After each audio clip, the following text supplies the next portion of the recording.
My name is Nicholas de Wolf. I'm a man of no import. These gentlemen are far more interesting than I am. They're from Chicago. But they don't have Chicago accents, which was deeply disappointing to me, but they do have interesting accents.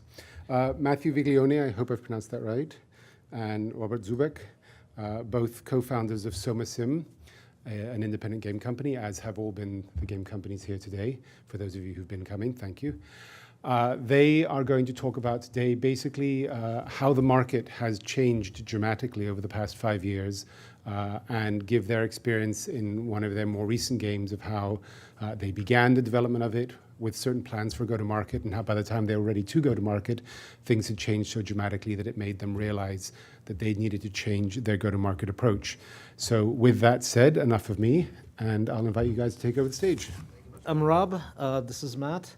We are SomaSim, as mentioned, out of Chicago. First of all, thank you very much to Power of Play for inviting us. It's been an awesome conference, and we've been looking forward to this. So yeah, this is cool. We're going to be talking about running a post-apocalyptic indie studio. We're gonna unpack that in a little bit. As Nicholas said in the intro, it's basically the stuff that we've learned in the process of working on and shipping our last game, which was called Project High Rise, which we shipped in September 2016, which is half a year ago. So the market has changed, right? In a way that was kind of unexpected. So what do we mean by that? Let's start by just some context before we get into the actual meat of the talk. So we're gonna start by looking at the numbers in the market as this. We're gonna look at PC market specifically because that's where we are, and PC market is sort of traditionally indie friendly. And specifically, we're gonna look at numbers from Steam Spy. How many of you know about Steam Spy? It's an excellent service that reports public Steam data. So we're gonna use that kind of data as a stand-in just because the data is available. So 3 kinds of numbers we're gonna start with. 1, the number of games published on Steam, right? So we look at the halcyon days of 2010, 2011, and so on, when there are only 200, 300 games published a year. That was a very interesting time, but see what happens in 2013. There's an inflection point, right? And then suddenly the number of games published every year shoots up. 2016, the year when we released our game, 4,700 games were released just this year, around, not counting DLCs and stuff like that. Or during our launch week, I think there were 80 other games published that same week. We got onto the new releases list and we dropped like that, right? No visibility from that. If this keeps up, and chances are it will keep up because with digital media, ebooks, music, whatever, the number of things just keeps growing. If this keeps up, we might see 6,000 games published this year. That's a lot of games. The second set of numbers is the total number of games on Steam. And this is just a sum of a linearly increasing function, so we get this lovely quadratic curve. So this is important because this is another thing to take a look at when we ship our games. During our launch week, we had to worry not only about those 80 other games that were shipping that week to compete for attention, to get across, but also we have to worry about the effect of somebody's going to look at our game and be like, well, this game just released. Am I going to buy it at full price, or am I going to look at my wish list and find something that's 70% off, that's 2 years old, that I've wanted all along, right? So the entire back catalog is also our competition.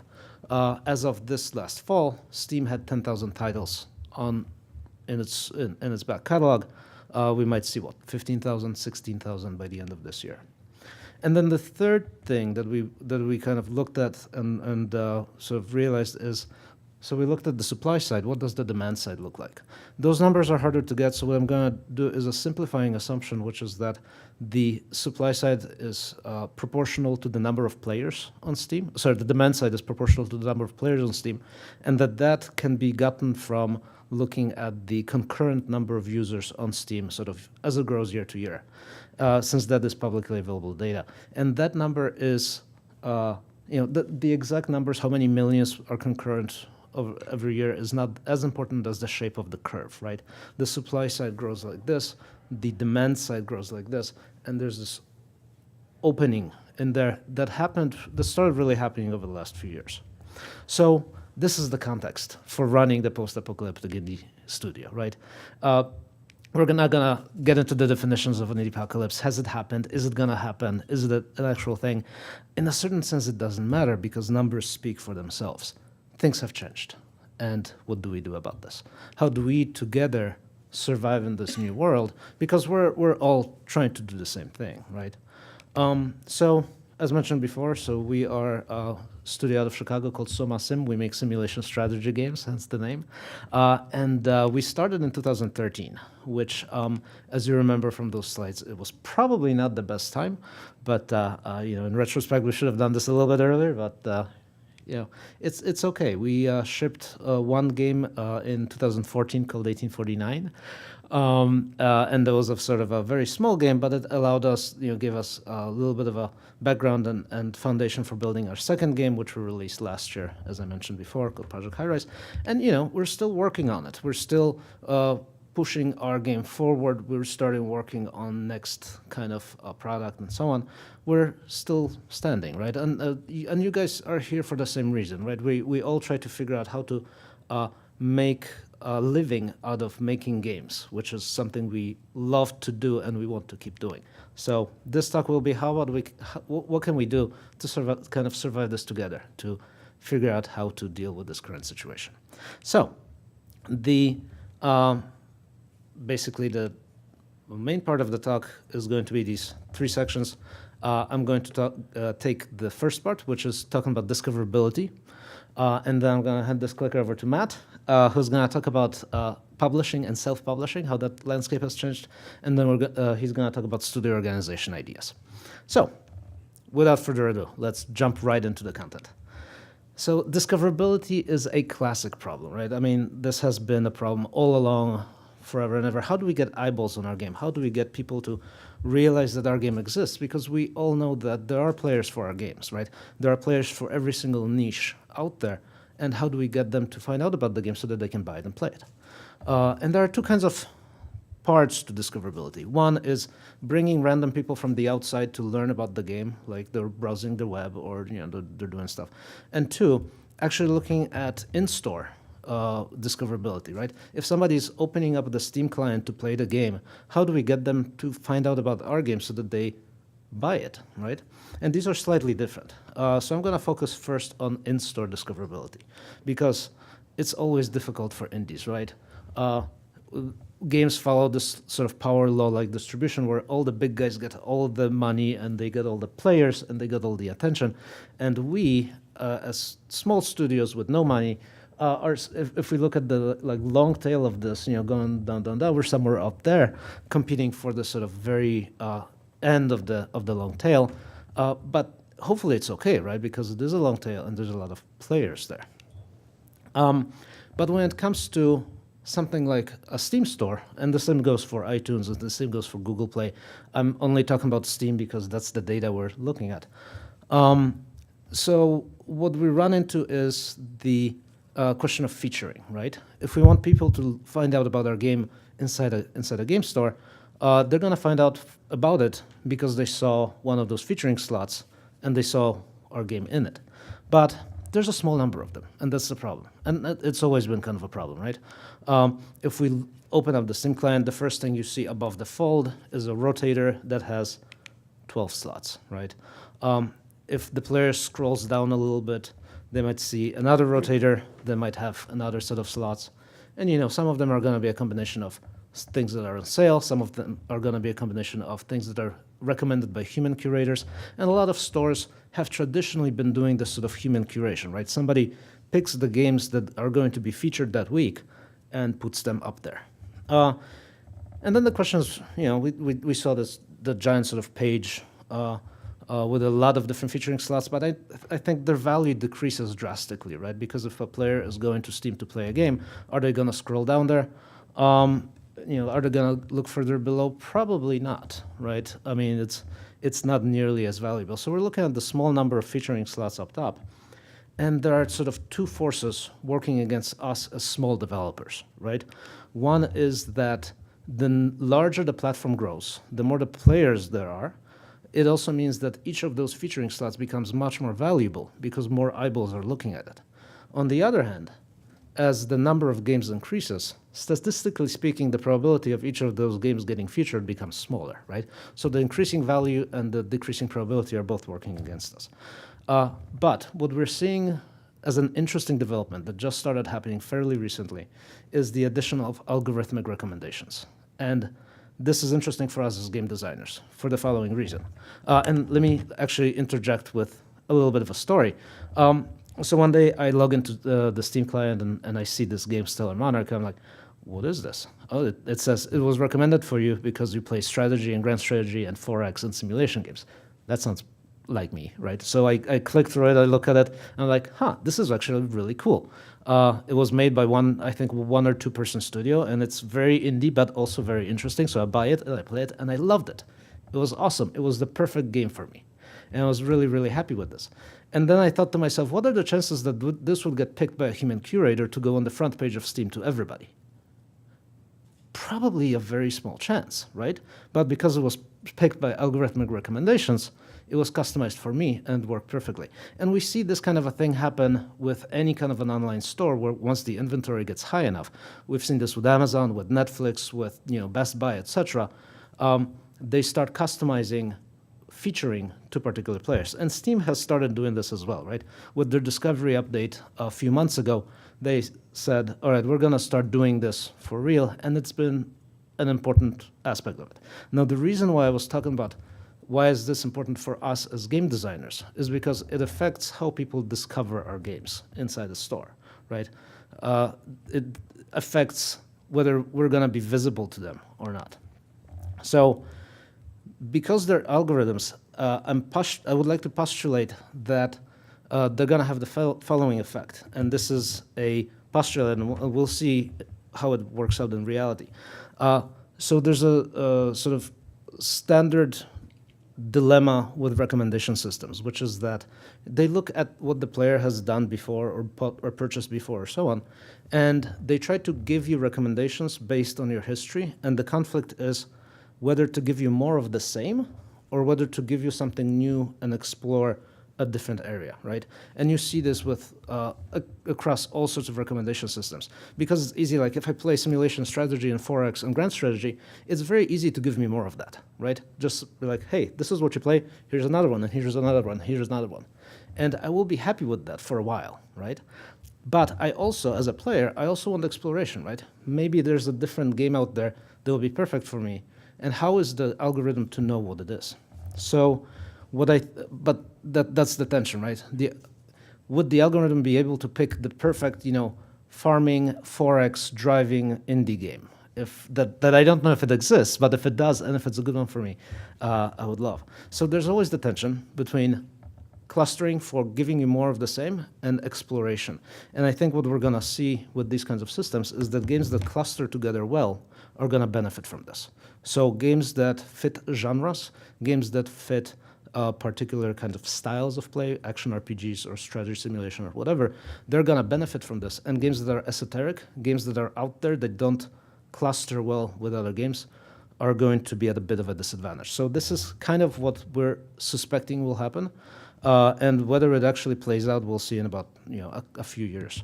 But it's kind of working out. We're kind of betting on it because we've defined ourselves as a genre studio. We make simulation strategy games. So we're kind of thinking that maybe this will work. And as I say, we'll find out. But it's an interesting thing to consider.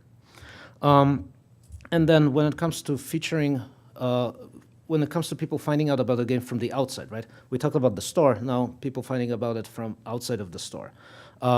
Matt will talk about this in a little bit in greater detail when it comes to publishing.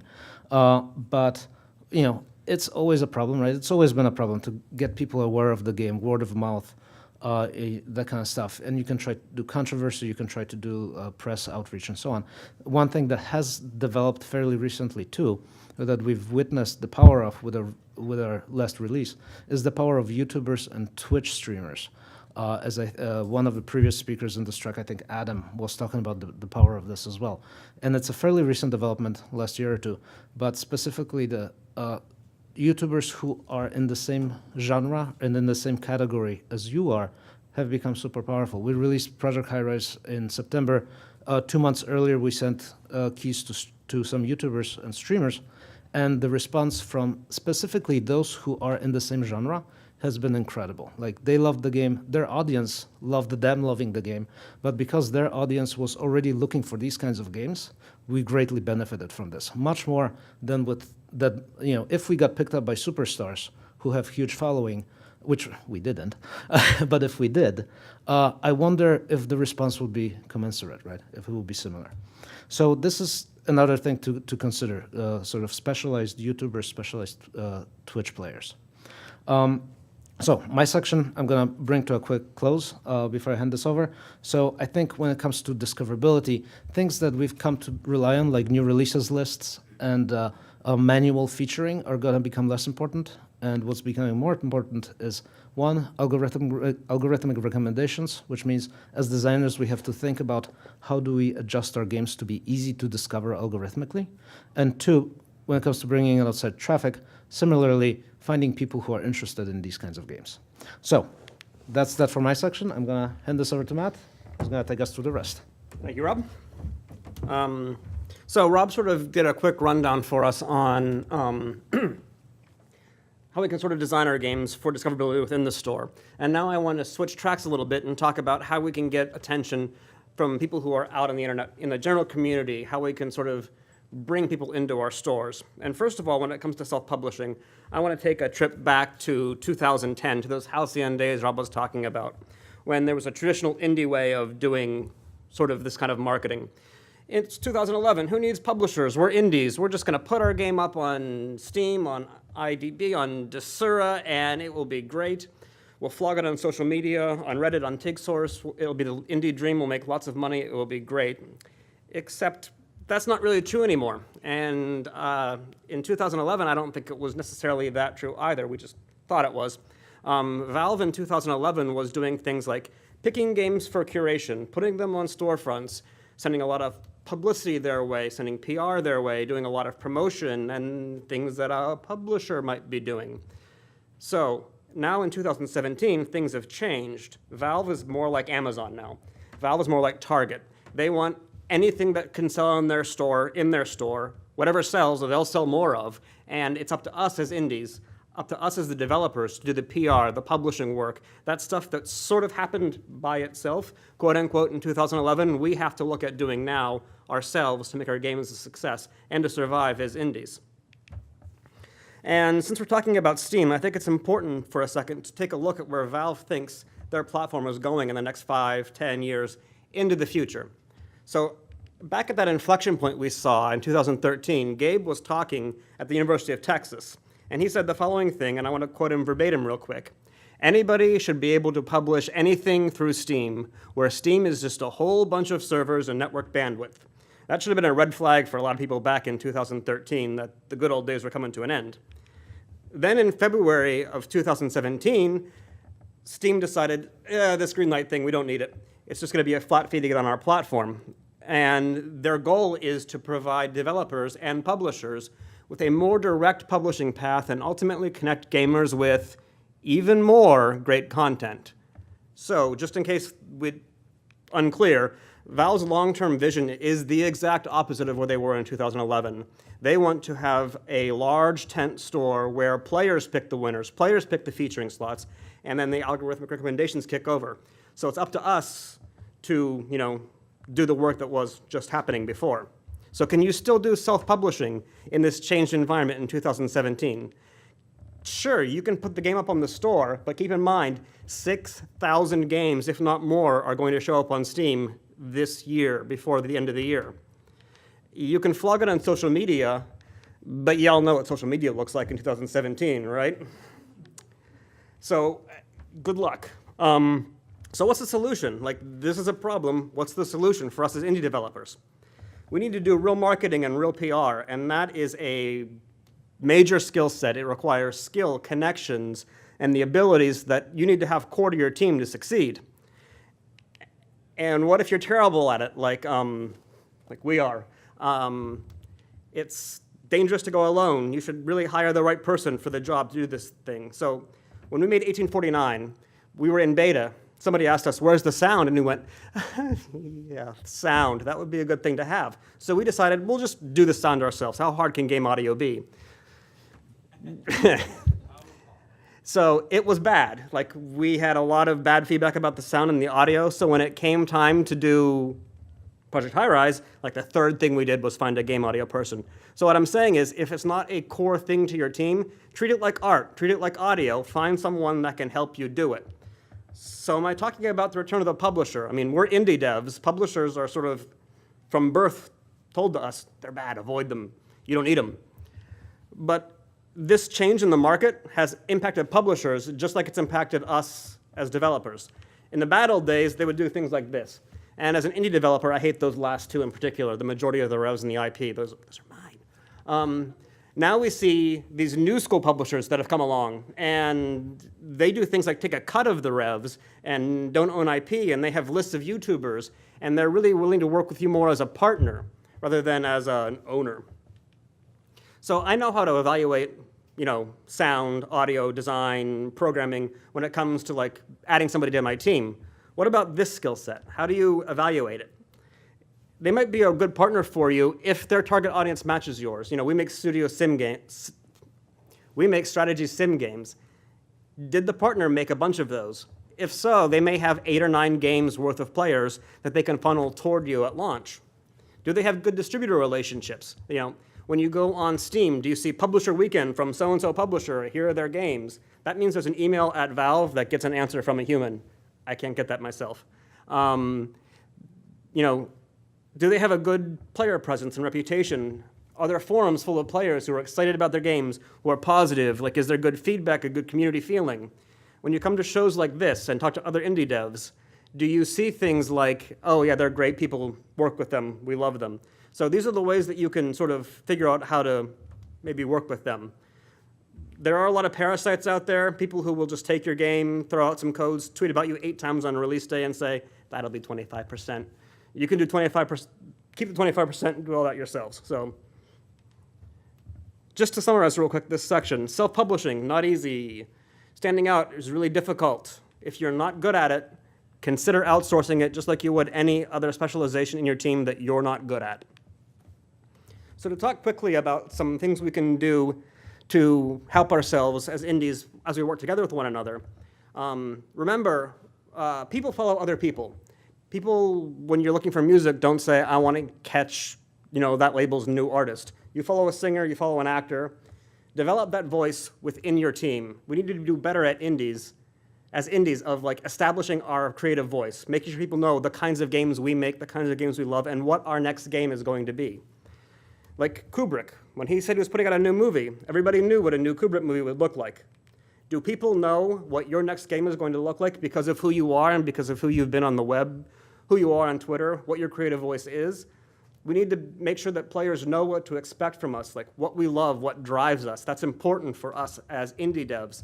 And I mean you as the whole team, not just me and Rob, but like our artists need built up, our sound people need built up. We need to build up one another as indies.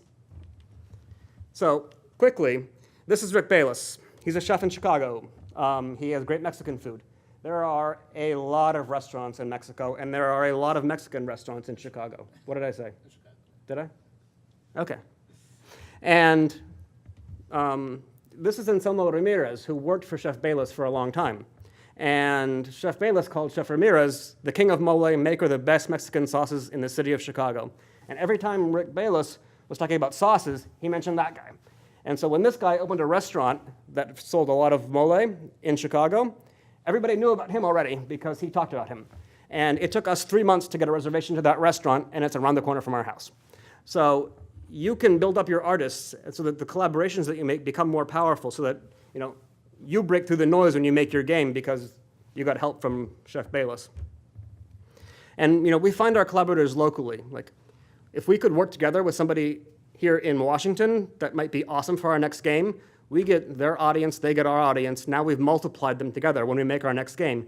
That helps deal with the 6,000 games. That helps deal with the noise. And we don't know how we can do better at this kind of collaboration. It's something we want to work together with everybody to see how we can collaborate better as indies and really magnify our voices, combine them together like that. So remember, players want our game, Not just any game. They want your next game, our next game, your next game, everybody's next game. They should know what it is ahead of time and get really excited about it because of who we are. Independence lets us do that, so stay independent. And again, that distinct voice helps cut through the noise. So just quickly, a few conclusions. This talk, best summarized as noise changes everything. 6,000 games coming out next year, the next year, the next year, the next year. The noise is going to get worse and worse and worse, and we need to stay ahead of the noise. So develop that voice that's going to cut through it. Find partners who can help you amplify that voice, and think about how your game is going to get discovered from that first commit, from that first time that you think about designing your game. How's it going to deal with algorithms? How's it going to deal with the stores? And that's how we can survive the apocalypse. So, any questions? Any questions, anybody? Well, there's got to be some questions. This is one of the better presentations I think. Thank you very much for giving that. I just wanted to ask, you talk about wanting to have collaborations, and I agree with you completely, and a lot of the people I work with in the indie game industry and indie film and other artistic enterprises have that struggle of understanding who should we be looking for to collaborate with.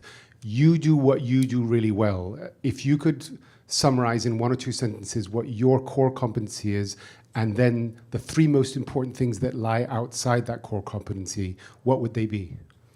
I sort of dream in simulation games. So like this idea of having all of, and we both do, like creating systems that can represent things, creating like the whole layer of systems that can really represent, you know, a skyscraper, for instance, or, you know, a city. But having somebody who can draw our vision, who can sort of say, not just draw our vision, but can say, wow, you know, we should do it. We're not good at art. Just not good at art. If we can collaborate with somebody who we can say, these are the systems we're designing. These are the things we want to explore. Like, what's the vision that can? Yeah, and one thing that also comes into this is that I think a lot of indie studios work on a very sort of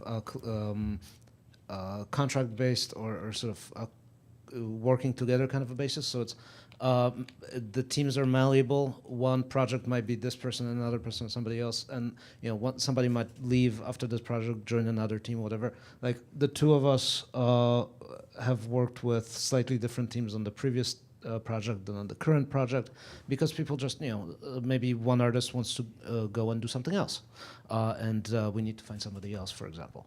So I think it would be really interesting to have some kind of a resource to find kind of people who would be interested in joining on specific projects. If we're looking for an artist or something like that, we're going to look through our personal networks in Chicago. We're going to look through our personal networks of the people that we used to work with at previous jobs and so on. But maybe there is that perfect artist, perfect musician out there that we don't know about. And that's, I mean, we don't have a good answer for this, because how do we bring this to life? You know, like for our last game, we were working on a 2D skyscraper game. Like there might be a guy out there who's been drawing 2D skyscrapers like in his spare time for years, and like if we said we're making this game, he'd be like, I've wanted to make this game forever. And like that kind of passion, that kind of excitement coupled with our like, we're making a skyscraper game, like we found that before, but like, you know, that kind of like combination of the two passions, like if we can get that to come together. But again, we don't know about the guy who's maybe doodling about the skyscraper game, so. If I could just follow on that, and also something that was in the last presentation, I'm suggesting maybe it's making that list in advance, which is what is it that you guys aren't willing to give up, that you know is your core competency, that's the thing you do well, it's the thing you love doing, and you can't even dream letting somebody else do that. And then there's some things that are in the gray zone, which are things you're happy to do, you know you do well enough, but if somebody came along that was kick-ass and willing to strike a deal with you that wasn't going to take everything from you, you'd be willing to give that away. And then there are certain things you know you can't do, even your wildest dreams, but that you know you desperately need. You mentioned marketing.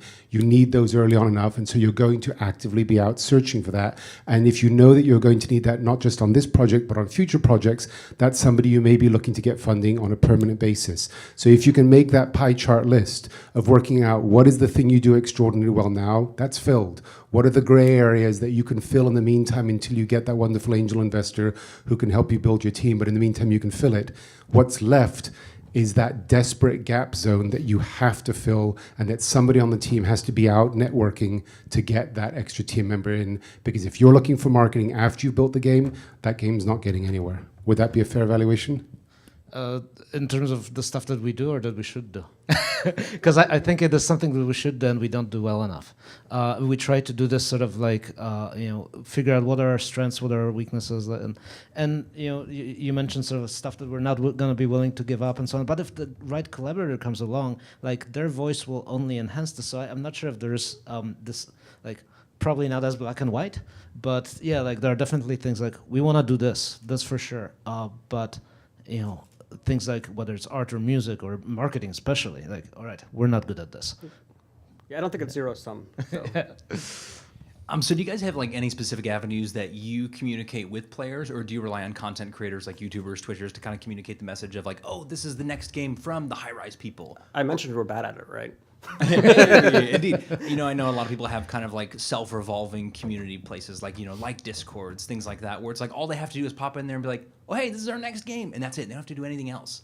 Are you guys actively cultivating something like that? Or do you rely on other people, namely, I don't know, media or journalists to get that ball going?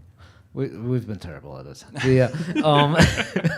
We've worked on building like a mailing list that we send out. We've got a few thousand people on it. It should be more, stuff like that. Which is amazing. A few thousand people read our emails, yes. Oh, yeah. But you only have a 40% open rate, so hey. If even. Okay, well, thank you very much. That was a very interesting presentation, and we look forward to your next game. Thank you. Thank you all. Next one in 15 minutes.